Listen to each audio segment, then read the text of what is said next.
today I'm going to show you how I make a tomato basil soup. Soup is one of my favorites because it requires very little involved cooking time. And the best part about this soup, it's very easy and I roast all my veggies, so it gives really good flavor. So let's get started. We're going to start by slicing our veggies.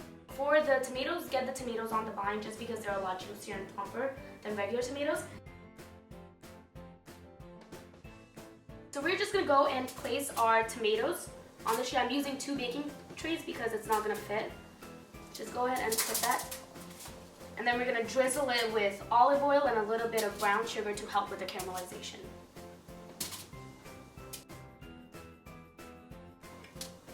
Give it a nice toss like that.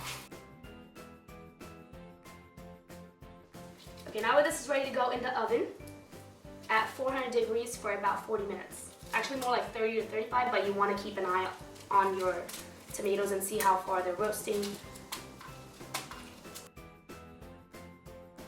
So now that our vegetables are out of the oven, we are going to throw everything in the pot with those 2 tablespoons of butter and some tomato paste. And I like to give it a little bit of kick, so I add a little bit of crushed red chili so you can kind of eyeball it. A little bit goes a long way.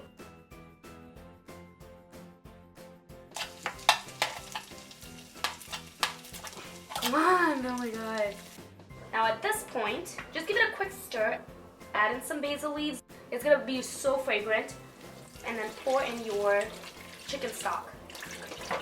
And leave it on for about 5 minutes, I want to say, so that everything infuses really well. Once that is done, we are going to pour everything into a blender. Really smooth. Some people like it a little chunky, so if you like a little textured soup, that's totally up to you.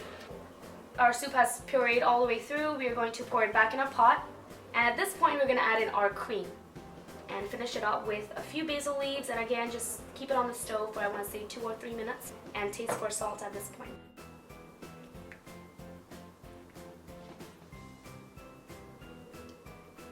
Wow, this is so delicious. It's super light, but it's also creamy and doesn't leave a very heavy taste in your mouth. And you can smell that basil. You need to top it off with basil. Like, this soup is definitely a winner. Serve it with, I have like a little baguette that I sliced up. Really perfect with that. I hope over this weekend you try this. I made it for my brother a couple days ago and he loved it, so I know this is a winner for sure. And by the end of this, I am going to be finishing this whole bowl.